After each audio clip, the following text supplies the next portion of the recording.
Oi pessoal, estou gravando esse vídeo para nós darmos continuidade ao estudo da Primeira República no Brasil, que começa em 1889 com a proclamação da República feita pelo Deodoro da Fonseca e vai até 1930, quando ocorre a Revolução de 30, que coloca Getúlio Vargas no poder, tá?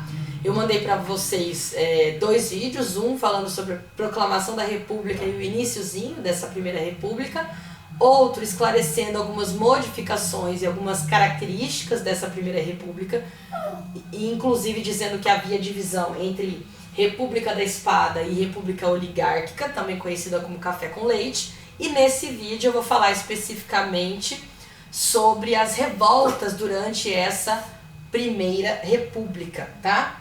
Nossa, gente, olha, eu não tenho filho, mas tenho dois cachorrinhos que estão me deixando louca, principalmente a guria, porque ela é terrível. Elis Regina. Vai pro chão também. Tá implicando com o outro coitado, vai ficar lá.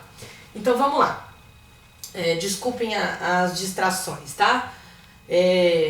Hoje eu passei a manhã montando roteiro e tentando baixar vídeo e deu tudo errado, mas agora vai dar certo o nosso vídeo, tá? Então vamos lá.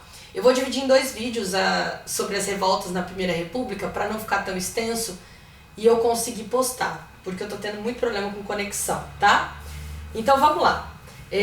Nesse primeiro vídeo eu vou focar em três revoltas, que foi a Revolta de Canudos, a Revolta do Contestado e o Cangaço, tá? Que são movimentos populares e que trazem algumas características específicas muito importantes para a gente abordar nesse primeiro momento, tá?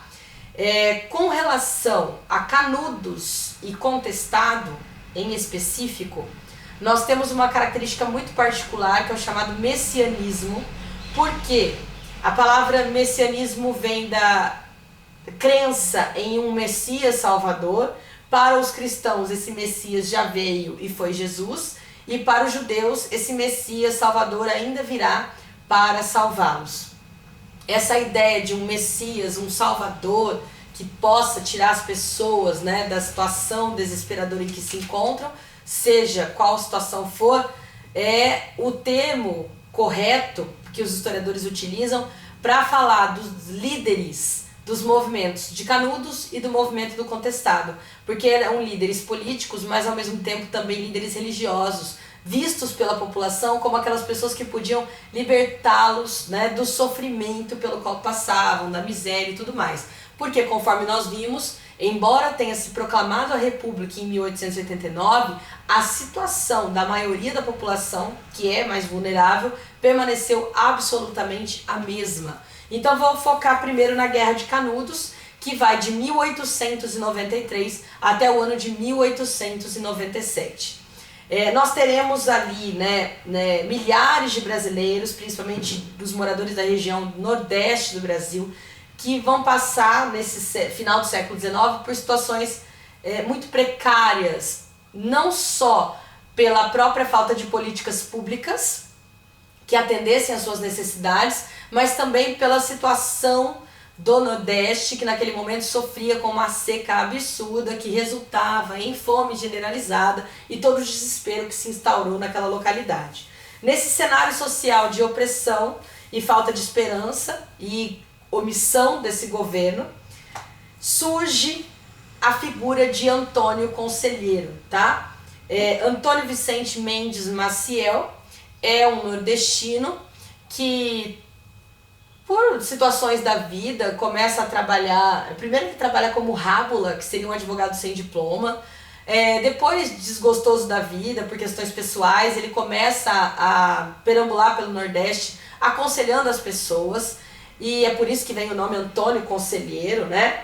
E quando foi em 1893, final do século XIX, o Antônio Conselheiro, ele chega a uma fazenda abandonada, no interior da Bahia, um lugar chamado Belo Monte, aonde funda a comunidade de Canudos, tendo inúmeros seguidores, dizendo que, já que a República não tinha mudado a situação deles, eles tinham que criar uma comunidade que se desvinculasse do Estado, desse governo que despreza o povo.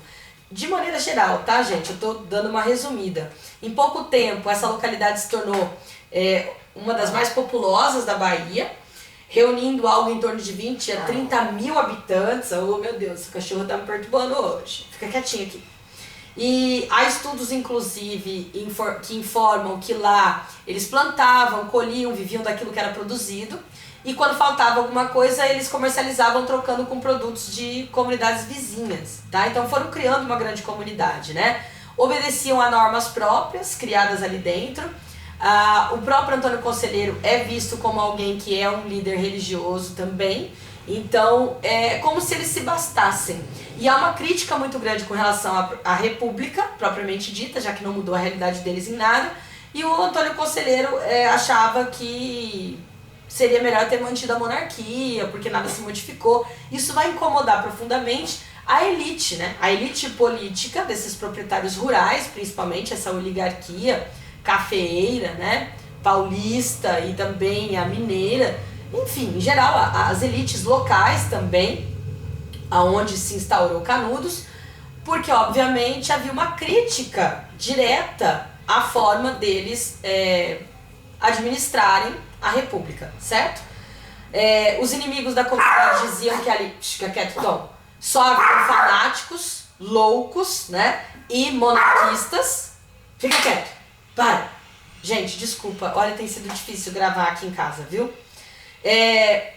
Só que não levavam em consideração, esses inimigos da comunidade, a situação que essas pessoas se encontravam, né? Então, o motivo da união desses sertanejos lá em Canudos era a total falta de condições mínimas e básicas de sobrevivência, tá? Como a exposição à fome e à violência, certo? Com a omissão total do governo.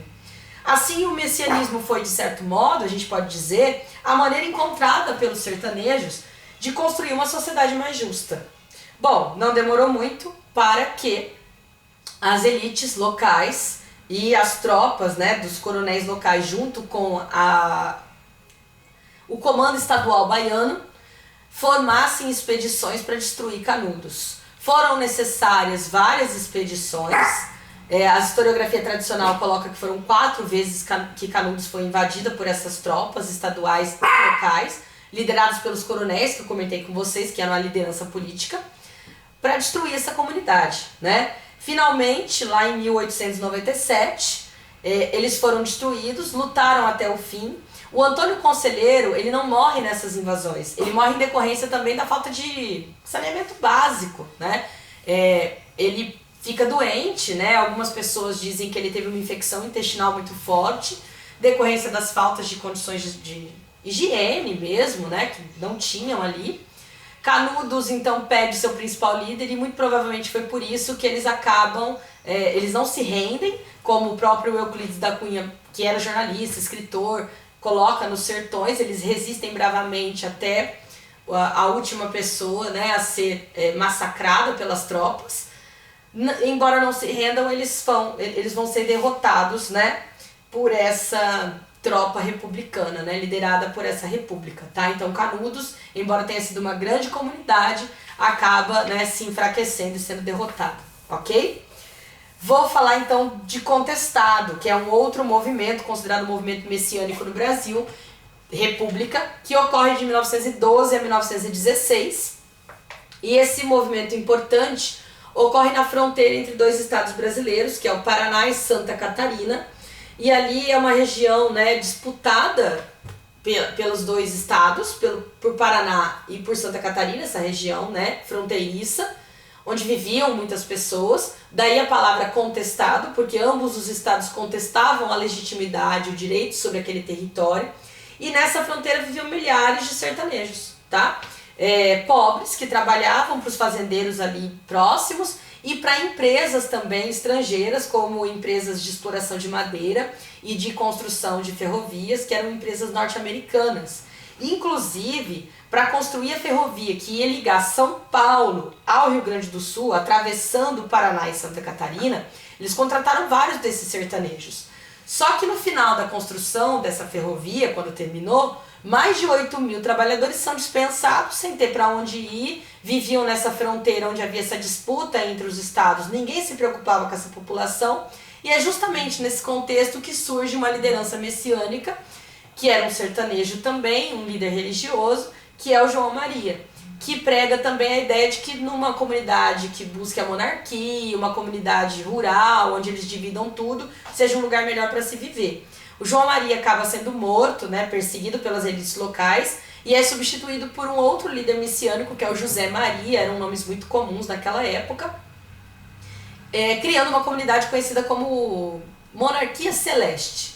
E essa comunidade também cresce absurdamente e óbvio que vai ser perseguida pelas tropas locais e estaduais, que não querem, obviamente, essa crítica à república, e os grandes proprietários, que têm também poder político e econômico, vão massacrar essa população, tá? Inclusive, os últimos núcleos dessa comunidade de monarquia celeste ali, entre o Paraná e Santa Catarina, foram atacados por homens armados que utilizaram pela primeira vez também, a gente não pode esquecer, aviões de bombardeios, tá? Ali no ano de 1916, pela primeira vez na história do Brasil, usaram aviões de bombardeios, além de canhões e metralhadoras, para arrasar com essa comunidade. Obviamente eles não tinham como resistir.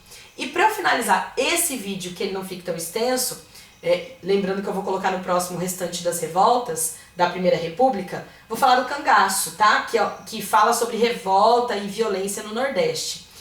Na região semiárida do Nordeste, como eu comentei com vocês, as injustiças, né, cometidas pelos coronéis e fazendeiros, além da ausência de assistência de serviços públicos, associadas à fome, à seca, vão levar à formação de grupos conhecidos como cangaceiros, tá? Muitas vezes esses grupos praticavam crimes, assassinatos, mas eles são grupos que são fruto dessa realidade horrorosa que oprime, que tem um descaso absoluto com a população. Para a população local ali que vivia na miséria, muitas vezes os cangaceiros eram vistos como justiceiros, que faziam então justiça tirando dos ricos e dando para os pobres, uma espécie de Robin Hood, mas na prática não era bem isso que acontecia. Tem muitos estudos, seria interessante vocês darem uma lida. Tem uma historiadora que eu até coloquei o nome aqui para não esquecer de comentar, chamada Marisaura Pereira de Queiroz, que fala sobre a imagem do cangaço como um banditismo social. Então eu pedi que vocês dessem uma olhada, mas o que nos interessa para uma prova, tá? Que, claro, gente, a gente não estuda só para prova, mas é que os vídeos têm que ser curtos, então tem que ser mais objetivo possível pensando numa prova. A expressão cangaço, ela surge porque eles carregavam as armas, assim como carregavam as cangas com seus alimentos, onde amarravam esses tecidos.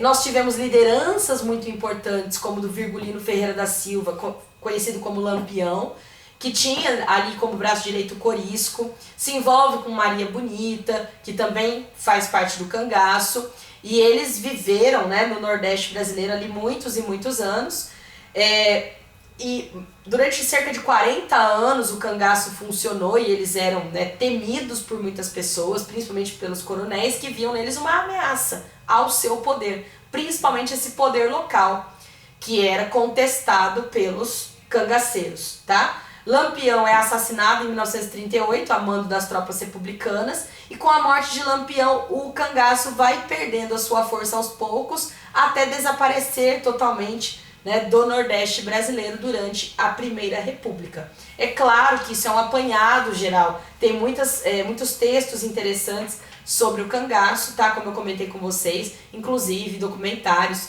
e quem se interessar me pede que eu mando o link e indico textos também para vocês, tá bom? Eu vou pausar esse vídeo para poder gravar o próximo falando da revolta da vacina, da chibata e do tenentismo durante essa Primeira República, tá ok? Bons estudos, pessoal. Vamos nos falando, tá?